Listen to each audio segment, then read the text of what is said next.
Hello, എല്ലാവർക്കും podcast by Nisha ജോർജിന്റെ ഈ സ്പെഷ്യൽ എപ്പിസോഡിലേക്ക് സ്വാഗതം. നമുക്ക് ഇന്ന് ഒരു സ്പെഷ്യൽ ഗസ്റ്റ് നമ്മുടെ ഈ പുതിയൊരു എപ്പിസോഡിലേക്ക് എത്തിയിട്ടുണ്ട്. Vineetha Sujesh from Wagga Wagga New South Wales. Vineetha ഒരു മലയാളിയാണ്. അതേപോലെ തന്നെ രജിസ്റ്റർഡ് നഴ്സായിട്ട് ഓസ്ട്രേലിയയിൽ വർക്ക് ചെയ്യുന്നു. ഫാമിലിയോട് കൂടി 2 കുട്ടികളുണ്ട്. ഹസ്ബൻഡും എല്ലാവരും സന്തോഷമായിട്ട് ജീവിക്കുന്നു. അതോടൊപ്പം തന്നെ വിനീതയെ പറ്റി നിങ്ങൾക്ക് അറിയാൻ പാടില്ലാത്ത കുറേ കാര്യങ്ങളുണ്ട്. ഓസ്ട്രേലിയയിലുള്ള ഒട്ടുമിക്ക മലയാളികളുടെ ഇടയിലും വിനീത സുപരിചിതയാണ്. വിനീതയുടെ ഒരു പാഷൻ അതിന്റെ ഒരു നെക്സ്റ്റ് ലെവലിലേക്ക് കൊണ്ടുപോയിക്കൊണ്ടിരിക്കുന്ന ഒരു ടൈമാണ്. ഒരു പ്രത്യേക കോമ്പറ്റീഷനും കാര്യങ്ങൾക്കും എല്ലാം ആയിട്ട് പ്രിപ്പയർ ചെയ്തിരിക്കുകയാണ്. അതിനു വേണ്ടിയിട്ടുള്ള ഹാർഡ് വർക്കും എല്ലാം ചെയ്തുകൊണ്ടിരിക്കുകയാണ്. അപ്പൊ വിനീതയെ നമുക്കൊന്ന് പരിചയപ്പെടാം. Vineetha, welcome to the show. Thank you so much for joining with me. Thank you, Nisha. Thank you for calling me. വിനീതയെ പറ്റി കുറെ കാര്യങ്ങളൊക്കെ നമുക്കറിയാം. എന്നിരുന്നാലും കൂടുതലായിട്ട് നമുക്ക് പ്രേക്ഷകരിലേക്ക് വിനീതയെ പറ്റി ഒരു ബാക്ക്ഗ്രൗണ്ട്, നമ്മുടെ കേരളത്തിൽ നിന്ന് എങ്ങനെയാണ് ഓസ്ട്രേലിയയിൽ എത്തിയത്, ഇങ്ങനെയുള്ള കാര്യങ്ങളെ പറ്റിയൊക്കെ ഒന്ന് പറയാമോ? ഞങ്ങള് 2018 ഓസ്ട്രേലിയയിലേക്ക് വന്നത്. അതുവരെ ഞങ്ങൾ കുവൈറ്റിലാണ് വർക്ക് ചെയ്തുകൊണ്ടിരുന്നത്, ഞാനും ഹസ്ബൻഡും. ഞാനിവിടെ വന്ന് അഡാപ്റ്റേഷൻ കഴിഞ്ഞിട്ട് 2020 നേഴ്സായിട്ട് ജോലിക്ക് കയറി. ആ സമയത്തൊന്നും ഞാൻ ജിമ്മിലൊന്നും പോകത്തില്ലായിരുന്നു. പക്ഷെ എന്നെ ഒന്ന് മോട്ടിവേറ്റ് ചെയ്തൊരു ഫാക്ടർ എന്റെ ഹസ്ബൻഡാണ്. ഹസ്ബൻഡ് ഒരു മോർ ദാൻ 10 years ആയിട്ട് ജിമ്മിൽ റെഗുലറായി പോകുന്ന ഒരാളാണ്. ബോഡി ബിൽഡർ ആണ്. കോമ്പറ്റീഷൻസിലൊന്നും പാർട്ടിസിപ്പേറ്റ് ചെയ്തിട്ടില്ലെങ്കിലും ഫിറ്റ് ബോഡിയാണ്. അപ്പം അത് ഒരു മോട്ടിവേറ്റിംഗ് ഫാക്ടർ ആയിരുന്നു. അപ്പം ഫിറ്റ്നസ് ഫീൽഡിലേക്കാണ് വിനീത നഴ്സിംഗിനോടൊപ്പം തന്നെ തിരിഞ്ഞത്, അല്ലെ? അതെ അതെ. എനിക്കതിനോട് താല്പര്യം ഉണ്ടായിരുന്നു. അപ്പം ഞാൻ കുറച്ച് ചബ്ബി ആയിട്ടുള്ള ഒരാളായിരുന്നു. ബേസിക്കലി നമ്മള് മലയാളികൾ എല്ലാവർക്കും ഇപ്പൊ അനുഭവിക്കുന്നത് പോലെ അത്യാവശ്യം തടിയൊക്കെ ഉണ്ടായിരുന്നു, പിന്നെ കുറച്ച് വയറൊക്കെ ഉണ്ടായിരുന്നു. അപ്പം ഹസ്ബൻഡിന്റെ കൂടെ ജിമ്മിൽ പോകാനുള്ള എന്റെ ഫസ്റ്റ് ഇന്റൻഷൻ എന്ന് പറയുന്നത് കുറച്ച് വെയിറ്റ് കുറയ്ക്കുക, എന്റെ ടമ്മി കുറയ്ക്കുക. അതായിരുന്നു. ആദ്യം അവിടെ ചെന്ന് കഴിഞ്ഞപ്പം നമ്മുടെ ഒരു കൾച്ചറിൽ നിന്ന് വരുന്ന ഒരാളെന്ന രീതിയിൽ എനിക്ക് ഭയങ്കര കോൺഫിഡൻസ് ഇല്ലായ്മ ഉണ്ടായിരുന്നു. കാരണം നമുക്ക് മെഷീൻസോ അതെങ്ങനെ യൂസ് ചെയ്യേണ്ടുന്നതെന്നോ അത് ഏത് മസിൽസിനെയാണ് ഹെൽപ്പ് ചെയ്യുന്നതെന്നുള്ളതോ അങ്ങനെയൊന്നും എനിക്ക് അറിയത്തില്ലായിരുന്നു. അപ്പൊ ഹസ്ബൻഡ് ആസ് എ ബിഗിനർ കുറെ ഇൻട്രൊഡക്ഷൻസ് ഒക്കെ തന്നിരുന്നു.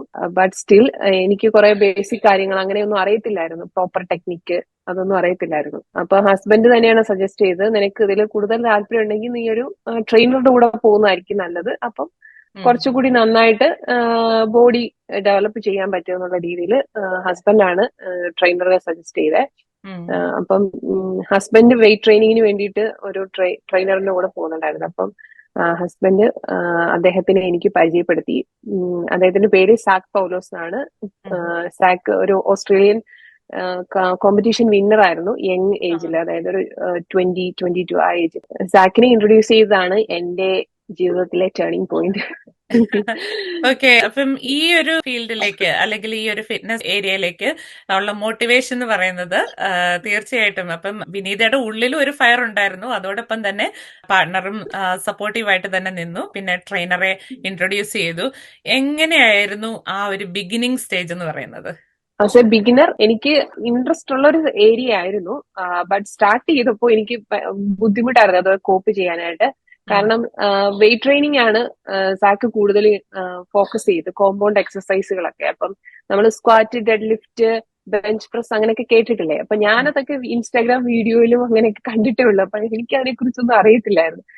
അപ്പൊ സാക്കിനിവിടെ ഒരു 1 hour സെഷൻ വീക്ക്ലി ചെയ്യാറുണ്ടായിരുന്നു. അപ്പം ചെയ്ത് കഴിഞ്ഞ് ശരിക്കും പറഞ്ഞാൽ ഏകദേശം ബെഡ് ഡേ എന്നുള്ള രീതിയിലായിരുന്നു ഫസ്റ്റ് കുറെ ട്രെയിനിങ് ഡേയ്സ് ഒക്കെ. പക്ഷെ എനിക്ക് അത് സ്റ്റോപ്പ് ചെയ്യാൻ തോന്നിയില്ല. ഞാൻ കണ്ടിന്യൂ ചെയ്തു. അതായത് എനിക്ക് പോകാൻ ഇഷ്ടം ഉണ്ടായിരുന്നു, അതുകൊണ്ട് ഞാനത് കണ്ടിന്യൂ ചെയ്തു. ചിലപ്പം അതിനോട് ഇഷ്ടമില്ലാത്ത ഒരാളാണെന്നുണ്ടെങ്കിൽ ഒരു പക്ഷെ എനിക്ക് വേദന എടുക്കുകയാണ്, അത് ഹെവിയാണ് എന്നുള്ള രീതിയിൽ നമുക്ക് വേണമെങ്കിൽ അതിൽ നിന്ന് ഒഴിവായി പോകാമായിരുന്നു. പക്ഷെ എനിക്കതിനോട് ഇഷ്ടം ഉണ്ടായത് കൊണ്ട് ഞാൻ വീണ്ടും ട്രൈ ചെയ്തു. അങ്ങനെ ഏകദേശം 1 year ഞാൻ സാക്കിനോട് വെയിറ്റ് ട്രെയിനിങ് ചെയ്തു. അപ്പം സാക്ക് എന്നോട് ചോദിച്ചു എന്തെങ്കിലും ബോഡിയിൽ എന്തെങ്കിലും ചേഞ്ചസ് ഉണ്ടോ, എങ്ങനെ ഫീൽ ചെയ്യുന്നു എന്നൊക്കെ ചോദിച്ചു. അപ്പം സാക്കിനോട് സാക്ക് എന്നോട് ആദ്യമായിട്ട് ചോദിച്ചത് എന്റെ ഗോൾ എന്താണെന്നാണ്. അപ്പൊ ഞാൻ പുള്ളിയോട് പറഞ്ഞു എനിക്ക് എന്റെ വയറ് കുറയ്ക്കണം, പിന്നെ ഒന്ന് ടോൺഡ് ആവണം, അതൊക്കെയായിരുന്നു എന്റെ ആഗ്രഹം. അപ്പൊ പറഞ്ഞു വയറ് കുറയ്ക്കുക എന്ന് പറയുന്നത് അത് നീ എന്ത് കഴിക്കുന്നു എന്നതിനനുസരിച്ചിരിക്കും നിന്റെ വയറ് കുറയുന്നത്. ബട്ട് സ്ട്രെങ്തനിങ് എക്സസൈസ് എനിക്ക് പറഞ്ഞു തരാൻ പറ്റും, ദാറ്റ് വിൽ ഹെൽപ്പ് എന്ന് പറഞ്ഞു. അങ്ങനെയാണ് വെയിറ്റ് ട്രെയിനിങ് സ്റ്റാർട്ട് ചെയ്തത്. 1 ഇയർ കഴിഞ്ഞപ്പം ജിമ്മിൽ നിന്ന് തന്നെ സാക്കിന്റെ കൂടെ ട്രെയിൻ ചെയ്യുന്ന വേറൊരു പെൺകുട്ടി, ഒരു ഓസ്ട്രേലിയൻ പെൺകുട്ടി ഇതുപോലെ കോമ്പറ്റീഷന് പോയി. നാച്ചുറൽ ബോഡി ബിൽഡിംഗ് കോമ്പറ്റീഷൻ ആയിരുന്നു കഴിഞ്ഞ വർഷം 2023. അപ്പം ഞാൻ ജിമ്മിൽ ചെല്ലുമ്പോഴെല്ലാം ഞാൻ പുള്ളിക്കാരത്തിനെ കാണാറുണ്ടായിരുന്നു. അവളുടെ ബോഡിയിൽ വന്ന ചേഞ്ചസ് ഒക്കെ കണ്ടു കഴിഞ്ഞപ്പം എനിക്കും എന്തുകൊണ്ട് അങ്ങനെ ചെയ്യാൻ പാടില്ല എന്ന് ഞാനിങ്ങനെ ആലോചിച്ചു. അതായത് ഏത് വർഷമായിരുന്നു തുടങ്ങിയത്? ഏത് വർഷമായിരുന്നു? 2021 ജിമ്മിലേക്ക് ആദ്യമായി പോകുന്നത്. 2021 ഒരു ഹാഫ് ആയപ്പോഴാണ് ഞാൻ വെയിറ്റ് ട്രെയിനിങ് സാക്കിനോട് സ്റ്റാർട്ട് ചെയ്തത്. 2022 കോമ്പറ്റീഷൻ എന്നൊരു ആഗ്രഹം എന്റെ മനസ്സിൽ വന്നത്. എനിക്ക് കോമ്പറ്റീഷനെ കുറിച്ച് ഒരു ധാരണ ഉണ്ടായിരുന്നില്ല. എന്താണ് കോമ്പറ്റീഷൻ, അങ്ങനെയൊന്നും അറിയത്തില്ല. അപ്പം ഞാൻ സുജീഷിനോട് അതിനെക്കുറിച്ച് ഡിസ്കസ് ചെയ്തു.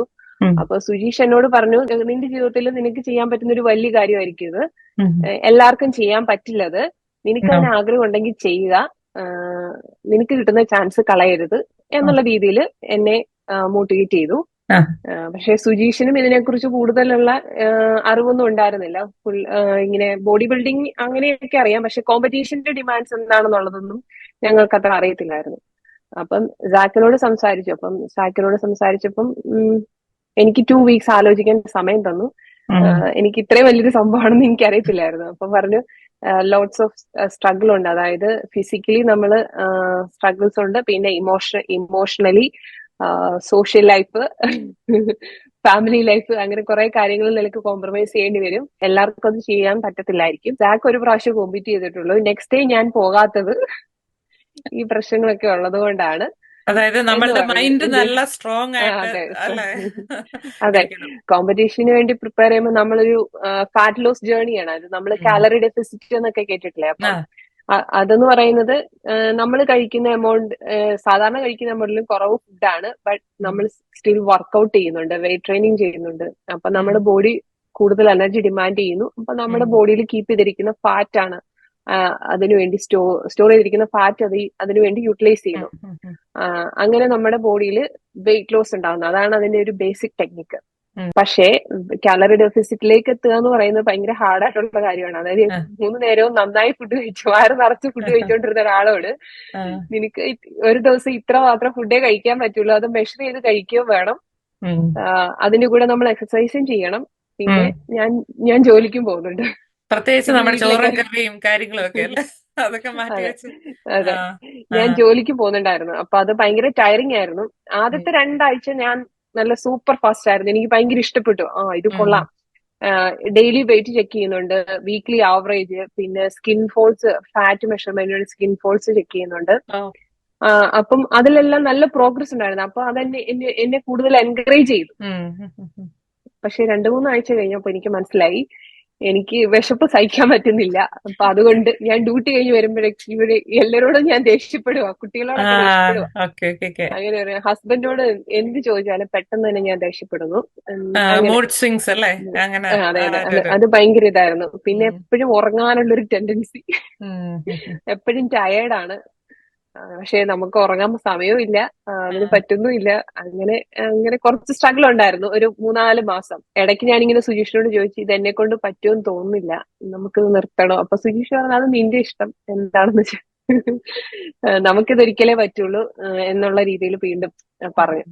പിന്നെ ഞാൻ വിചാരിച്ചു എന്നെ ഗിവ് ഇറ്റ് എ ഗോ എന്നുള്ള രീതിയിൽ ഞാൻ ഡിസൈഡ് ചെയ്തു, ഞാൻ പോകാമെന്നുള്ള രീതിയിൽ. പിന്നെ കുറെ വെയിറ്റ് കുറഞ്ഞു കഴിഞ്ഞപ്പോ നമ്മുടെ ബോഡിയിൽ ഉണ്ടാകുന്ന ചേഞ്ചസ് കണ്ടു കഴിഞ്ഞപ്പോ എനിക്ക് മനസ്സിലായി അതൊരുപാട് പോസിറ്റീവ് ആയിട്ടുള്ള ചേഞ്ചസ് എനിക്ക് കൊണ്ടുവന്നത്. അപ്പം ഞാൻ കണ്ടിന്യൂ ചെയ്യും, സ്ട്രഗിൾ ചെയ്താലും കുഴപ്പമില്ല, ഞാൻ കണ്ടിന്യൂ ചെയ്യുമെന്ന് ഞാൻ തന്നെ ഡിസൈഡ് ചെയ്തു. ആഴ്ചയിൽ എത്ര ദിവസം വർക്ക്ഔട്ട് ചെയ്യണമായിരുന്നു? ഡെയിലി ആണോ അതോ എത്ര ദിവസം? ഇല്ല, ഡെയിലി വർക്ക്ഔട്ട് ഇല്ലായിരുന്നു. ആഴ്ചയിൽ 4 ദിവസം വർക്ക്ഔട്ട് ചെയ്യുന്നുണ്ടായിരുന്നുള്ളൂ. 2 ദിവസം അപ്പർ ബോഡി, അതായത് നമ്മുടെ upper body, chest, upper arms, അങ്ങനെ ബാക്ക്. പിന്നെ 2 ദിവസം ലോവർ ബോഡി, ലെഗ്സ്. പിന്നെ ഡെയിലി വാക്ക് ഉണ്ട്, 10 കേസ് സ്റ്റെപ്സ്. അത് കണ്ടിന്യൂസ് വാക്ക് ചെയ്യണമെന്നില്ല, ഡെയിലി നമ്മൾ 10 കേസ് എന്തായാലും ഓക്കെ, നമ്മളുടെ ചെയ്യിക്കണം ഒരു ടാർഗറ്റ്. നടക്കുകയാണ്. അതാണ് ടാർഗറ്റ്. അപ്പൊ ഞാൻ ചോദിച്ചോട്ടെ, എത്ര നേരം ആണ് ഈ ഒരു വർക്കൗട്ട് എന്ന് പറയുന്നത്? ഇപ്പൊ ആഴ്ച 4 ദിവസമാണെന്നുണ്ടെങ്കിൽ ആ വർക്കൗട്ട് എത്ര നേരത്തേക്കാണ്, എത്ര മണിക്കൂർ? കോച്ച് എനിക്ക് ഒരു പ്രോഗ്രാം ചെയ്ത് തന്നിട്ടുണ്ട്. അതായത് അപ്പർ ബോഡി ഉള്ള ദിവസം, അപ്പർ ബോഡി ഡേയിൽ ഏതൊക്കെ വർക്കൗട്ടുകളാണ് ചെയ്യേണ്ടത്, അത് എത്ര റെപ്സ് വെച്ച് ചെയ്യണം, എത്ര സെറ്റ് ചെയ്യണം എന്നുള്ളത്. അപ്പം ഏകദേശം ഒരു 2 മണിക്കൂർ എടുക്കും നമ്മളത് ചെയ്ത് തീർക്കാനായിട്ട്. കാരണം വെയിറ്റ്സ് ആയതുകൊണ്ട് നമുക്ക് ഇടയ്ക്ക് റെസ്റ്റ് ഒക്കെ വേണം. ഒരു 1-2 മിനിറ്റ്സ് റെസ്റ്റ് ഒക്കെ എടുത്തിട്ടാണ് അടുത്ത സെറ്റിലേക്ക് പോകുന്നത്. പിന്നെ നമ്മൾ ടയേർഡ് ആണല്ലോ, ഓൾറെഡി കാലറി ഡെഫിസിറ്റ് ആയതുകൊണ്ട്. പണ്ട് 1.5 മണിക്കൂർ കൊണ്ട് ചെയ്തുകൊണ്ടിരുന്നത് പിന്നെ 2 മണിക്കൂർ കൊണ്ട് 2 മണിക്കൂറെങ്കിലും എടുക്കുമായിരുന്നു. പിന്നെ ജിമ്മിൽ പോകുമ്പോ സമയം ലാഭിക്കാൻ വേണ്ടി ടൈമറൊക്കെ വെച്ചിട്ടാ ചെയ്യുന്നത്. അതുപോലെ തന്നെ ഈ കോമ്പറ്റീഷൻ, അതിനെപ്പറ്റി ഒന്ന് കൂടുതലായിട്ടൊന്ന് പറയാമോ? എന്നാണ് ഇതിന് എൻറോൾ ചെയ്തത്, അങ്ങനെയുള്ള കാര്യങ്ങളെല്ലാം? കോമ്പറ്റീഷൻ ഇത് നാച്ചുറൽ ബോഡി ബിൽഡിംഗ് കോമ്പറ്റീഷൻ ആണ്. അതായത് നമ്മളിതിൽ നിഷ കേട്ടിട്ടുണ്ടോ എന്ന് എനിക്കറിയില്ല, ആൾക്കാർ ഡ്രഗ്സ് യൂസ് ചെയ്യുന്നതായിട്ട്. അതായത് ടെസ്റ്റോസ്റ്റിറോൺ, സ്റ്റിറോയിഡ്സ് അതൊക്കെ യൂസ് ചെയ്ത് കഴിഞ്ഞാൽ നമുക്ക് മസിൽ ഡെവലപ്മെന്റ് വളരെ പെട്ടെന്ന് തന്നെ ഉണ്ടാവും, ബോഡി പെട്ടെന്ന് തന്നെ ഷേപ്പിലാവും, അങ്ങനെ ഫാറ്റ് ലോസിനും അങ്ങനെയൊക്കെ ഉണ്ട്. പക്ഷെ ഇതെന്ന് പറയുന്നത് കംപ്ലീറ്റ്ലി നാച്ചുറൽ ആണ്. അങ്ങനത്തെ ഒരു കാര്യങ്ങൾ, ആകെയുള്ള സപ്ലിമെന്റ് എന്ന് പറയുന്നത് പ്രോട്ടീൻ സപ്ലിമെന്റ് ആണ്. പ്രോട്ടീൻ പൗഡർ കഴിക്കുന്നതാണ് സപ്ലിമെന്റ്, പിന്നെ ഫുഡ്. അപ്പം ഇതിന് ഡ്രഗ് ടെസ്റ്റിങ്ങും അങ്ങനത്തെ കാര്യങ്ങളൊക്കെ ഉണ്ട് കോമ്പറ്റീഷൻ സമയത്ത്. അപ്പൊ അങ്ങനെ എന്തെങ്കിലും ഉണ്ടെന്നുണ്ടെങ്കിൽ നമ്മളെ അവരതിൽ നിന്ന് ബാൻ ചെയ്യും. ഞാൻ മത്സരിച്ചത് ബിക്കിനി കാറ്റഗറിയിലാണ്. അപ്പം അതിന് ഇങ്ങനെ ഭയങ്കര മസ്കുലർ ആവണമെന്നൊന്നുമില്ല, ബോഡി ഒന്ന് നല്ല ഷേപ്പിലായിരിക്കണം, മസിൽസ് ഒക്കെ ഒന്ന് ജസ്റ്റ് ഒന്ന് സെപ്പറേറ്റഡ് ആയിരിക്കണം എന്നേ ഉള്ളൂ. അല്ലാതെ അത് നല്ല മസ്കുലർ ആയിട്ട് വേണമെന്നൊന്നും ഉണ്ടായിരുന്നില്ല. പിന്നെ അബ്ഡോമനില് 6 പാക്ക് വേണമെന്നില്ല, ബട്ട് ഫാറ്റ് ഉണ്ടാവരുത് എന്നുള്ള അങ്ങനെ. എത്ര ടൈം എടുത്തു ആ ഒരു നമ്മളുടെ ആ ഒരു ബോഡി ടോൺ ചെയ്ത് ആ ഒരു ലെവലിലേക്ക് വരാൻ? എത്രത്തോളം ടൈം എടുത്തായിരുന്നു ഈ ഒരു ആക്റ്റീവായിട്ട് ഇതിലേക്ക് വന്നു കഴിഞ്ഞപ്പോഴത്തേക്കും? ഞാൻ 2022 നവംബർ ലാസ്റ്റ് വീക്കാണ് കോമ്പറ്റീഷൻ ഡിസൈഡ് ചെയ്ത് ഡയറ്റ് സ്റ്റാർട്ട് ചെയ്തത്. അതായത് ഡയറ്റ് ക്രമീകരിച്ചത് കാലറി ഡെഫിസിറ്റിലേക്ക് പോകാൻ വേണ്ടിയിട്ട്. അപ്പൊ ഞാൻ പറയും ഏകദേശം 1.5 വർഷത്തോളം എടുത്തു. 1.5 വർഷത്തെ ഹാർഡ് വർക്കാണ്. ഫുൾ ടൈം വർക്ക് ചെയ്തോ അതോ പാർട്ട് ടൈമിലേക്ക് പോയായിരുന്നോ? നമ്മുടെ ഞാൻ സ്റ്റിൽ ഫുൾ ടൈം വർക്കിംഗ് ആണ്. പിന്നെ കോമ്പറ്റീഷന്റെ പ്രിപ്പറേഷന്റെ സമയത്ത് നമ്മൾ വെയിറ്റ് ഒക്കെ ചെക്ക് ചെയ്യുന്നുണ്ടായിരുന്നു. അപ്പം ആ സമയത്ത് എന്റെ വെയിറ്റ് 68.7 കിലോ സംതിങ് ആയിരുന്നു. ഇപ്പം ഞാൻ അത് എല്ലാം 1.5 വർഷത്തെ ഹാർഡ് വർക്ക് കൊണ്ട് 52 ആക്കി. ശരി. എത്ര ഹൈറ്റ് എത്ര? അപ്പം ഞാൻ 164. 164 അല്ലേ? നല്ലപോലെ ട്രൈ ചെയ്തു അല്ലേ? നല്ലപോലെ പണിയെടുത്തു. നന്നായി ഹാർഡ് വർക്ക് ചെയ്തു. ആ ഒരു ഐസൈൻ ബിക്കിനി മോഡൽ ആ ഒരു കോമ്പറ്റീഷൻ വിന്നർ അല്ലേ? അതില് വിന്നർ ആയിരുന്നില്ലേ?